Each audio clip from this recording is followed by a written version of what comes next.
안녕하세요. 리딩엠 청라센터 고등관의 김종입니다. 본격적으로 중간고사 대비에 들어가기에 앞서 작년도, 2019학년도죠. 작년도 1학기 중간고사 문제를 좀 분석을 해서 이번 중간고사 대비할 때 어떤 방향으로 좀 준비를 해야 좀 좋은 성적, 좋은 결과를 낼 수 있는지를 먼저 좀 살펴보려고 해요. 그래서 이를 바탕으로 본격적으로 우리가 수업 중에, 그러니까 내신 대비를 할 때 어떤 것들을 풀지를 좀 살펴보겠습니다. 가자고 1학기 중간고사 문제를 한번 따져보는데, 우리가 뭐 학평 풀이하듯이 전체 문제를 하나씩 설명할 건 아니에요. 중요한 건 작년에 나왔다고 해서 올해 나오는 것도 아니고, 작년 시험 범위라고 해서 올해 시험 범위도 아닙니다. 그러니까 국어는 영어와 좀 비슷하게 단원별로 구성을 취할 수가 있다. 물론 어떤 전반적인 1학기 때 공부해야 되는 것, 2학기 때 공부해야 되는 것 그렇게 좀 나눠볼 수 있긴 하지만 단원별로 선생님 입맛에 맞게 우리가 진도 나갈 수 있기 때문에, 수업할 수 있기 때문에 작년 범위가 곧 올해 범위가 될 수 있는 건 아닐 수 있다. 이렇게 좀 생각을 해 주시고, 다만 우리가 중학교 때 하는 어떤 측면에서 지금 우리 고등학교 문제가 구성이 되는지 그것을 먼저 좀 살펴보고 그냥 큰 틀에서 보는 거죠. 고등학교 시험이 혹은 우리 가자고 시험이 이렇게 출제될 가능성이 그동안 이렇게 출제가 되었으니 지금 이런 것들을 좀 염두에 두고 우리가 중간고사 대비할 때는 이런 측면에서 조금 더 하면 고득점을 할 수 있다. 이렇게 좀 생각을 해주시면 될 것 같아요. 그러면 그 내용을 좀 살펴보겠습니다. 먼저 작년도 좀 시험 범위 살펴볼게요. 우리가 지금 배우고 있는 이 교과서가 신사고 교과서인데, 이 신사고 교과서가 다른 교과서에 비해서 좀 분량이 많습니다. 보통은 지금 이게 대단원이고 소단원이 이렇게 두 개씩 되어 있는데, 보통 이 소단원의 제재가 하나거든. 그런데 우리 교과서에서는 제재가 두 개야. 제재가 두 개라고. 그러니까 다른 교과서에 비해서 좀 그 분량이 많다. 이렇게 생각해 주시면 되겠고, 이 중간고사 시험 범위로 본다면 적당합니다. 두 개의 그 대단원과 혹은 하나의 사실 세 번째 이 대단원도 네 개의 소단원으로 구성이 되어 있는데, 그 중에서 이제 하나가 좀 들어있는 형태라고 본다면 전반적으로는 평범한 시험 범위라고 할 수 있다. 하지만 우리 교과서에 비춰본다면 다른 학교 두 단원보다는 훨씬 더 많은 분량이다. 다른 교과서와 좀 비교해 본다면 한 두 단원 반에서 많게는 한 세 단원까지도 될 수 있는 분량, 이렇게 좀 생각을 해 주시면 돼요. 그럼 시험 범위가 좀 넓잖아. 그럼 이렇게 생각하면 돼. 여러분들이 이제 시험 범위가 좁으면 그렇죠, 공부할 것이 좀 많지 않다, 이렇게 해서 여러분들이 좀 유리할 수 있을 거라고 생각을 하는데, 실제로는 그렇지 않아요. 시험 범위가 넓은 것이 여러분들에게 유리합니다. 왜 그러냐면 이건 역발상이 좀 필요해. 시험 범위가 넓으면 당연히 공부할 것이 많겠죠?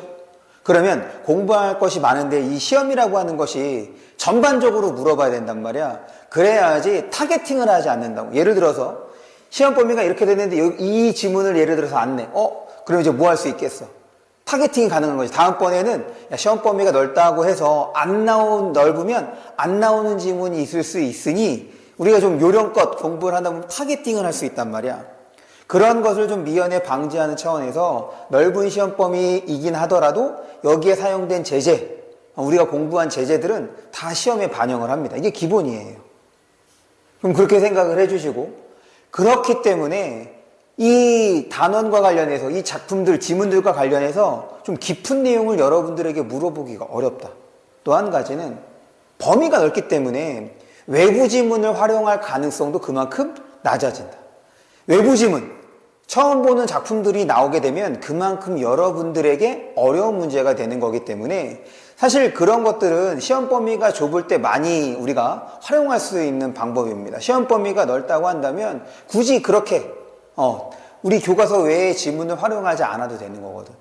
그런 측면에서 시험 범위 넓은 것이 한편으로는, 반대의 극부로는 여러분들에게 유리할 수 있다는 것.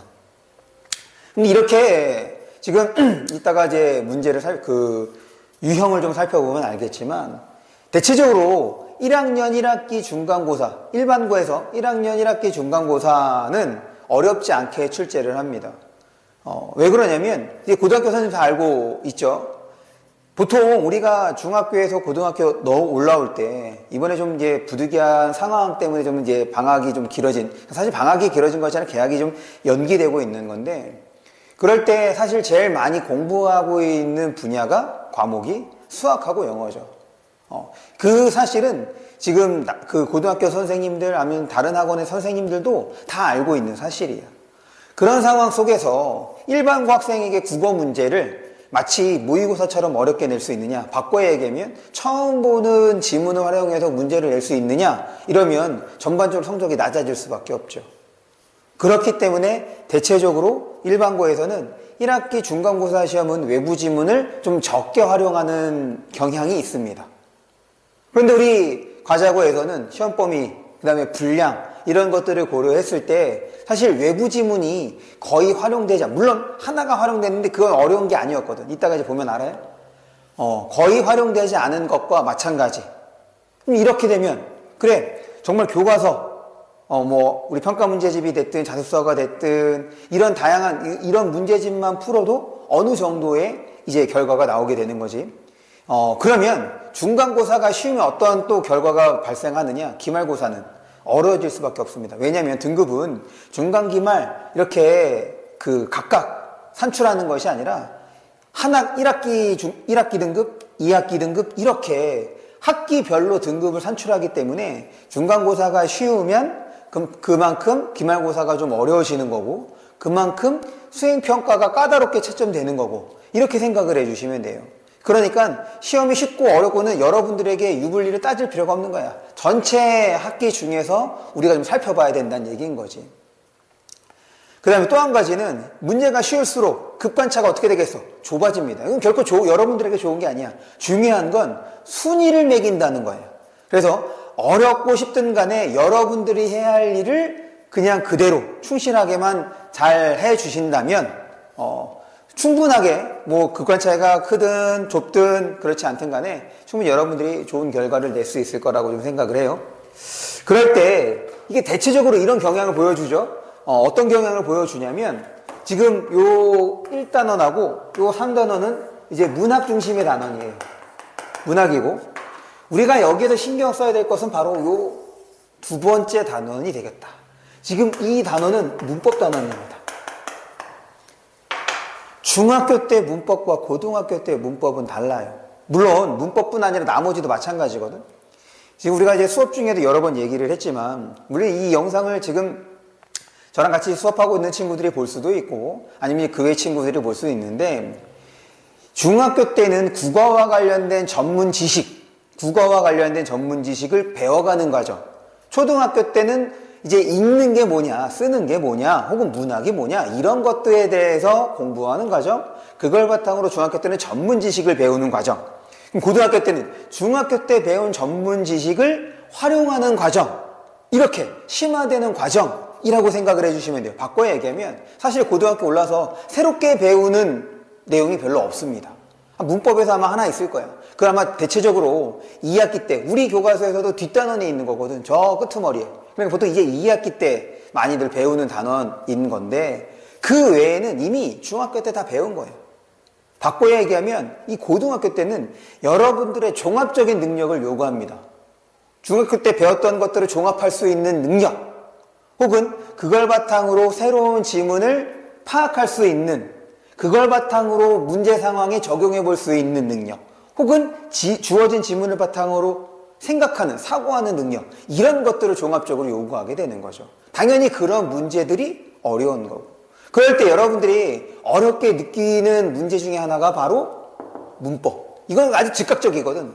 이런 것들이야 그냥 그래 맞아 문학 어렵지, 지문 잘 안 읽히지, 이렇게 생각해서 넘어가는 경우가 많단 말이야. 하지만 문법은 그렇지 않거든. 난 분명 이 시험 범위에 해당하는 것들을 열심히 외웠어. 외웠는데 문제를 풀었더니 문제가 잘 안 풀려. 왜? 외운 것만으로 끝나는 게 아니거든. 외운 것을 활용하는 것을 묻기 때문에. 이따가 우리가 이제 표를 보면서 살펴볼 겁니다. 그래서 지금 우리 중간고사 대비 영상이긴 하지만 기말고사 똑같아. 2학기도 똑같고 2학년도 똑같습니다. 내신에서는 똑같아. 다 뻔해. 그런 것들을 여러분들이 지금 하나씩 익혀가는 거라고 생각을 해주시면 돼요. 그래서 지금 이제 이 시험, 우리 이번 중간고사에서도 요 2단원을 어떻게 문제에서 소화해내느냐, 해결해 나가느냐, 이것이 지금 우리 점수와 좀 직결되는 영역, 부분이라고 좀 생각을 해주시면 될 것 같아요. 됐죠? 그래서 지금 이 작년 시험 범위 정리하면 크게 문학과 문법으로 좀 나눠볼 수 있겠다. 그러면 본격적으로 이제 표를 통해서 아까 처음에 말씀드렸던 것처럼 문제 하나씩 볼 거 아니야. 지금 이 영상을 통해서 여러분들이 생각한, 그래서 이번 중간고사는 어떤 측면에서 좀 어떻게 좀 내가 준비를 해야겠구나. 이런 큰 틀을 마련해 두는 것이 중요한 거다. 이렇게 생각해 주시면 됩니다. 그럼 볼게요. 지금 전체 문항은 총 24개로 구성이 되어 있는데 선다형, 그러니까 선택지가 있는 거죠. 객관식 문제입니다. 21개, 서답형, 그 다음에 3개가 되는데 재밌는 거는 서답형 3문제가 4, 5, 6점 이렇게 되어 있어요. 실제 문제를 봐도 점점 어려워진다 이런 느낌이 좀 들 겁니다. 듭니다. 그거 생각해 주시면 되겠고, 그 다음에 객관식을 보면, 선다형을 보면 3.7점에서 4.3점까지 분포가 되어 있다. 가제 4점대가 넘어가면 이제 높은 점수라고 생각해 주시면 되겠고, 이제 그런 문제들이 좀 어려운 것, 이것 또한 생각을 해 주시면 될 것 같아요. 그러면 지금 문제를 살펴보는데, 지금 먼저 1번부터 봐봐. 전체 몇 문장인지라고? 24개야, 24개. 사실 우리 앞에서 분량을 보면 이거 얼마 안 돼. 전체 이제 페이지 수에서 차지하고 있는 비중이 얼마 안 된단 말이야. 그런데 문제, 24개 중에서 몇 개야? 11개. 24개 중에서 11개가 지금 이거 다 문법이란 말이야, 문법. 문법 문제는 분량하고 상관없이 많이 냅니다. 왜? 어려워하니까. 문제 내기도 쉽거든. 그래서 앞에서 얘기한 것처럼 문법을 강조한 이유가 여기에 있어요. 지금 문법 공부 제대로 안 됐어 봐. 그럼 여기서 얼마나 맞히겠어? 절반 정도밖에 못 맞춘다고. 그러니까 그만큼 멀어지는 거지. 더군다나 우리 시험지를 보면, 물론 지금 이제 전년도 작년 기출문제를 이렇게 분석을 해놓은 걸로 여러분들에게 설명을 드리고 있는 거긴 하지만 직전보강 때 작년도 문제를 한번 풀어볼 거예요. 그래서 사실 이 국어에서는 이제 여러분들도 느끼겠지만 뭐 지금 당장은 모를 거야. 기출문제가 갖고 있는 그런 의미가 생각보다 크지 않습니다. 아까 얘기했던 것처럼 시험 범위가 똑같이 나오지 않을 거고, 그리고 나온다고 하더라도 똑같은 문제는 없어요. 다만 작년 기출문제를 풀어봤다는 뭐가 된 거야?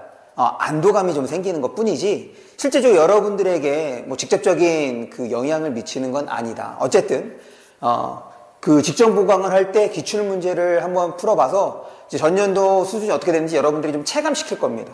물론 그 전까지는 그런 것들을 하나씩 다 이제 해결해 나가는 과정으로서 내신 대비가 이루어진다고 생각을 해주시면 되겠고, 그러면 마저 살펴볼게요. 얘는 화법과 관련된 국어 지식을 묻는 단원이에요. 그리고 여기는 문법 요소입니다. 우리 저랑 같이 수업을 들었던 친구들은 이거 다 했죠. 다 했던 내용들이야. 이제 그런 것들을 한 번 더 내신을 통해서 확인을 한다, 점검을 한다. 이렇게 좀 생각을 해주시면 좋겠습니다. 또 한 가지, 뭐 수업 중에도 여러 번 얘기한 거긴 하지만 이 국어는 다른 과목하고 좀 다르게 이 내신하고 모의고사, 그러니까 학력평가 혹은 수능, 이런 것들과의 연계도가 상당히 높습니다. 무슨 말이냐면 분명 모의고사에서 봤던 유형인데 내신에서도 나와, 내신에서 봤던 유형인데 모의고사에서 나와. 그러면 기본적인 국어 공부 방법은 모의고사를 중심으로 그 다음에 처음 보는 작품이라든지 문제 해결력을 좀 키우는 쪽으로 평상시에 준비를 해두고, 그 다음에 내신은 당연히 시험 범위가 정해져 있고 공부 방향이 조금 달라요. 이 모의고사에서는 여러분들의 사고력이 필요한 거야, 독해력이 필요한 거야. 하지만 내신은 그게 아니야. 이미 학교에서 다 설명을 해줬어. 더군다나 학원을 다니면서 또 봐. 그러니까 내신에서 기본적으로 묻는 건 알고 있는지를 묻습니다. 바꿔 얘기하면 암기지. 많이 알고 있을수록 점수가 높아. 그런데 아까 뭐라 그랬어? 이 내신하고 수능하고 연계, 그 모의고사의 연계율이 상당히 높단 말이야. 그러면 모의고사에서 어려웠던 문제들이 당연히 내신에서도 어려운 문제로서 활용이 되는 거라고. 이따 그 얘기를 할 테니까. 그럼 내신 기간에 뭐 하느냐? 최대한 시험범에 나오는 내용들을 여러분들이 잘 기억해 두는 것. 그런데 국어는 거기서 끝나지 않아요. 내신 때 여러분들이 잘 기억해 둔 내용은 재미있게도 그 다음 모의고사에 충분히 반영이 되고 활용이 될 수 있다. 또 한 가지는 2학년 때, 3학년 때. 지금 이거 문법요소라고 했던 거지. 이거 2학년 때 또 배워. 3학년 때 또 한다고. 그럼 내용이 크게 달라지느냐? 안 달라지지, 당연히. 그럼 뭐만 달라지겠어? 문제에서 여러분들에게 요구하는 수준만 달라지는 거야. 그러니까 한번 잘해두면 두고두고 써먹을 수 있다고. 지금 그동안 이렇게 우리가 국어 공부를 해오지 않았기 때문에 여러분들에게 지금은 당장에는 당연히 어렵습니다. 어려울 수 있어. 하지만 이 시기 1학년 1학기 지금 중간고사 잘 견뎌내고 그 다음에 기말고사까지 잘 충분히 소화를 하면 여러분들 2학년 때 3학년 때는 지금처럼 국어 공부에 그만큼의 시간을 안 들여도 돼요. 지금은 좀 들여야지 당연히 처음 하는 거잖아.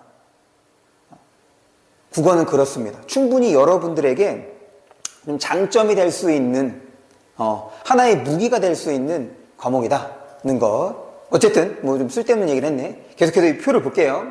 지금 제가 여러분들에게 좀 설명할 것들, 여러분이 조금 그 특징적으로 기억할 것들을 노란색 글씨로 좀 바꿔봤는데 봐봐. 지금 이거는 화법과 관련되는 내용, 국어 지식이라고 얘기했고 여기는 이제 우리가 흔히 알고 있는 문법과 관련되는 건데 먼저 위에 것부터 살펴보면 요 기본 내용은 교과서에 다 있는 거야. 그거를 지금 적용하는 문제네.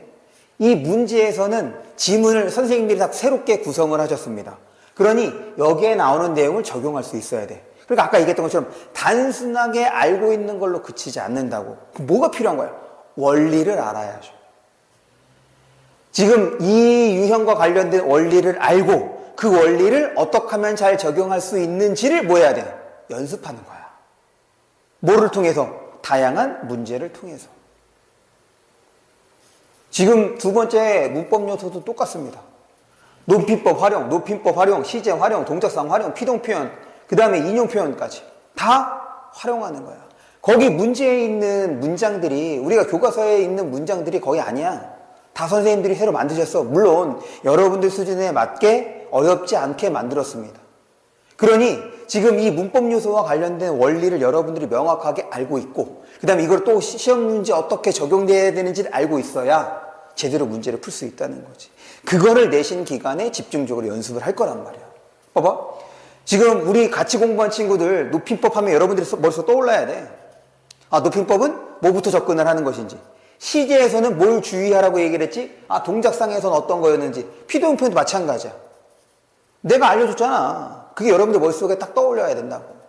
물론 이번 내신 준비를 하면서 또 할 거야. 봐봐. 우리 그동안 해왔어. 또 내신 준비하면서 또 했어. 머릿속에 남아야 돼, 안 남아야 돼? 남아야지. 그래야지 2학년, 3학년 다 편해진다고. 할 수 있습니다. 왜? 나한테 배우잖아. 계속 볼게요. 그래서 지금 이 전체적으로 2단원에서는 단순하게 알고 있는 것뿐 아니라 뭐가 필요하다? 그것들을 적용하거나 활용하는 훈련이 좀 필요하다. 그러려면 정확하게 원리를 좀 알고 있어야 된다. 문제가 어떻게 구성되는지를 알고 있어야 된다. 이렇게 생각을 해주시면 될 것 같아요. 넘어갑니다. 앞에서 말씀드렸던 것처럼 물론 여러분들도 알고 있죠. 지금 교과서를 다 봤을 테니까. 지금 요 1단원에서 첫 번째 소단원은 시랑 소설로 이루어져 있는 거고 세 번째 잘못 썼네. 네. 두 번째 건데요. 이거 제가 잘못 썼습니다. 이건 오타네요. 두 번째 거는 거기도 이제 문학, 수필과 그 다음에 지금 논설문, 설명문 이렇게 이제 비문학이 하나 들어있어요. 그래서 지금 여기에서는 시, 요 1단을 통해서는 시, 그 다음에 요거는 수필, 그 다음에 여기는 소설, 여기는 독서. 그러니까 비문학. 이렇게 활용하는 문제로 구성이 좀 되어 있습니다. 그럴 때 첫 번째 11번 문제 지금 요 문학이죠. 결국에는 얘는 이제 문학이라고 좀 해본다면 문학과 관련된 유형은 일단 우리가 이제 모의고사에서 많이 봤던 거지. 가나다, 가나 이렇게 작품을 주고 그 작품들 사이에 표현상의 특징을 비교하는 건 공통점, 대조하는 건 차이점을 드러내는 방식, 그것을 판단할 수 있느냐, 이건 우리가 모의고사에서 많이 연습했던 거. 다시 한번 얘기하지만 국어만큼은 이 모의고사와 내신의 유형의 연계와 그 다음에 유사한 점이 상당히 많다는 것 생각해 주시고, 그 다음 두 번째로 외적 준거, 이것도 마찬가지죠. 외적 준거는 뭐냐면 보기야. 보기에 이 작품과 관련된 설명을 넣어주는 거죠. 그래서 이 보기에 맞춰서 작품을 감상할 수 있느냐를 묻는 거. 그러니까 사실 요 두 가지 유형, 얘도 똑같이 맥락에 밑줄 쳐놓은 거야. 기역부터 미음까지 밑줄 쳐주고, 맥락의 의미 및 기능판, 이 세 가지 유형은 우리가 계속해서 국어 문제라고 하면 많이 보아왔던 것. 그러니까 여기서는 특별하게 차이가 나겠어, 안 나겠어? 안 나겠어. 됐죠? 충분히 우리가 평상시에 연습할 수 있는 문제들이었다. 다만 여기에 시험범위에 나오는 내용들만 좀 적용해 주면 되겠죠. 그 다음 기본 내용 파악. 기본 내용 파악.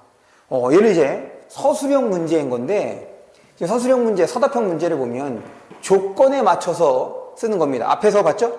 사실 여기 이제 인용 표현도 서답형 문제로서 이제 4점을 준 건데, 이게 충분히 6점도 될 수 있고 5점도 될 수 있는 사실 어려운 내용인데, 문제는 그렇게 어렵지 않게 냈어요. 그래서 이제 4점인 겁니다. 이제 그것보다는 조금 더 어렵게 문제를 낸 거다. 그렇다고 뭐 많이 어렵다 그런 건 아니야. 앞에 있는 문제랑 비교했을 때 얘가 조금 더 어렵다 이런 거지. 그리고 사실 여기에 있는 지금 1단원에 있는 요 서답형 문제랑 그 다음에 3단원에 있는 서답형 문제의 수준이 내가 봤을 땐 똑같아. 큰 차이가 없어. 그런데 그냥 5점, 6점 이렇게 매긴 것 뿐이야. 상대적으로 첫 번째 서답형 문제가 좀 쉬웠다, 이렇게 생각을 해주면 될 것 같아요. 계속 봅니다. 그 다음 이제 여기는 이제 소설이라고 했죠. 그러니까 서술상의 특징이야. 우리가 이제 문학 개념어 겨울방학 동안에 공부를 했는데, 다시 한번 이 내신 기간을 통해서 그 문학 개념어에 대한 점검을 좀 해주면 아주 좋겠어요. 그래서 우리 책을 보면서 맞아, 이런 것들은 기본적으로 알고 있어야 되는 거지, 내가 외우라고 했던 단어들 있죠? 그런 거 한 번 더 봐주면 좋겠고, 그 다음에 이제 복선. 복선이라는 건 뭐야? 그 다음에 어떤 일이 벌어질지를 알려주는 하나의 사건인 거잖아. 그거에 대해서 묻는데 생각보다 어때요? 배점이 높죠. 그러니까 1학년 때는 기본적인 그런 개념들을 어떻게 좀 활용할 수 있느냐, 문제에서 나왔을 때 여러분들이 어떻게 파악할 수 있느냐, 이런 것들을 묻는 거라고 생각해 주시면 되겠습니다. 그래서 뭐 16번 문제 크게 문제될 건 없어요. 앞에서 봤던 거 연장인 거니까 똑같아. 우리가 이제 모의고사 풀면서 봤던 것들하고 같다라고 봐주시면 되겠고, 그 다음 이거 이제 비문학 지문이라고 얘기를 했는데, 여기서 이제 눈여겨봐야 할 것이 바로 이 부분이에요. 지금 얘랑 유형이 똑같습니다. 기본 내용을 활용을 해서 적용을 해보는 거야. 여기 있는 지문은 그런데 학습활동에 있는 지문을 그대로 활용을 한 거고, 여기에 있는 경우는 그 내용과 관련된 다른 지문을 이제 갖고 온 거예요. 뭐 길지는 않습니다. 한 2문단 정도 되는 건데, 그거를 통해서 지금 문제에 맞게끔 생각할 수 있는지를 보는 것. 사실 이제 요거의 경우는 우리가 평소에 이제 읽어왔던 독해 훈련과 관련돼서 처리를 해주고, 그 다음에 문제의 유형으로서 뭐가 비슷한 거냐면 작문 문제랑 좀 비슷해요. 이 자료를 어떻게 활용할 거냐, 이렇게 되는 거니까. 그래서 결국에는 지금 모의고사 유형을 그냥 교과서의 지문으로 바꾼 거다, 이렇게 생각을 해주시면 되겠다. 되죠? 넘어갑니다. 이제 마지막에. 사실 이제 앞에서 좀 얘기를 했어야 되는 건데, 이제 분량이 얼마 안 돼서, 여기에서는 뭐가, 이 3단원도 이제 문학 단원인데, 여기서 중요한 건 이제 갈래론입니다. 그래서 우리 갈래에 이제 여러분들이 배워서 알 거야. 혹은 이제 배울 거야. 서정, 서사, 극, 교술이라는 갈래가 있어요. 이 순서대로 1, 2, 3, 4 이 순서대로 나옵니다. 그럴 때 이제 서정은 시, 소설, 요 극에는 2가지가 있죠. 희곡과 시나리오. 그 다음에 교술은 요거는 수필입니다. 그래서 지금 이 3번째 단에서는 갈래와 관련돼서 이제 많이 하는데, 지금 이제 한 단원밖에 안 들어가다 보니까, 그냥 기본적인 내용들로 좀 구성이 되어 있어요. 그리고 여기에 있는 작품도 모두 교과서에 실려 있는 걸로 이제 출제를 하셨다, 작년에. 다시 한번 얘기를 하지만 작년에 이렇게 출제했다고 해서 올해도 이렇게 출제하라는 법 없어. 왜? 선생님들은 매년 바뀌잖아. 학년도 바뀌고 그 다음에 학교도 바뀌고 하다 보니까 이 국어는 이 틀에서는 벗어나지 않습니다. 이 문제 유형에서는 벗어나지 않아. 근데 문제 보면 다른 학교에 비해서 유형 자체가 어려운 것이 거의 없었어. 정말 기본적인 것들로만 구성이 됐다. 다만 이제 시험 범위가 좀 넓어서 좀 그럴 수 있었던 건데 여기에 충분히 외부 지문이 들어올 요소가 좀 많다. 요거 좀 생각을 해주시면 될 것 같고, 그렇기 때문에 이 작년 시험에서는 이제 문법이 조금 등급을 나누는 문제로서 활용되지 않았나 이렇게 좀 생각을 해봅니다. 그럼 최종 정리할게요. 지금 시험 범위가 달라질 수 있어요. 일단 여러분들 이제 뭐 학교에서 뭐 이렇게 저렇게 다 나가고 있을 텐데, 뭐 온라인이 됐든 그 다음에 대면 수업이 됐든 나가고 있을 텐데, 문법이 포함이 되면 여러분들 최우선시해야 되는 거는 문법입니다. 그 다음에 이제 문학이 되는 거고, 그 다음에 더불어 문제가 조금 더 어려워진다 라고 하면 외부 지문에 대해서 여러분들이 적절하게 파악할 수 있느냐, 외부 작품을 처음 보는 작품들을 이제 독해낼 수 있느냐, 이런 측면에서 좀 접근해 주시고, 그 다음에 가장 기본적인 것은 일단 고득점을 하기 위해서는 쉬운 문제에서 실수를 하면 안 되겠지. 그거 생각해 주고, 그런 측면에서 기본적인 문학 개념, 그 다음에 문법 개념들, 이런 것들은 기본입니다. 이거 익혀주시고, 그런 것들을 어떻게 하면 잘 활용할 수 있는지를 지금 우리 내신 대비 수업 들어가면 다양한 문제를 통해서 그렇게 좀 연습을 해보는 것, 이렇게 정리를 하면 될 것 같아요. 그래서 이제 직전 보강 때는 지금 제가 이렇게 분석했던 작년 시험지를 한번 풀어봄으로써 그래서 이렇게 출제가 됐던 거구나, 생각보다 어렵지 않네, 이런 느낌만 좀 받아가면 될 것 같아요. 됐죠? 그래서 우리의 가자고 1학기 중간고사 분석은 여기까지 하는 걸로 하겠습니다. 그러면 우리는 본 수업에서 만나요. 안녕.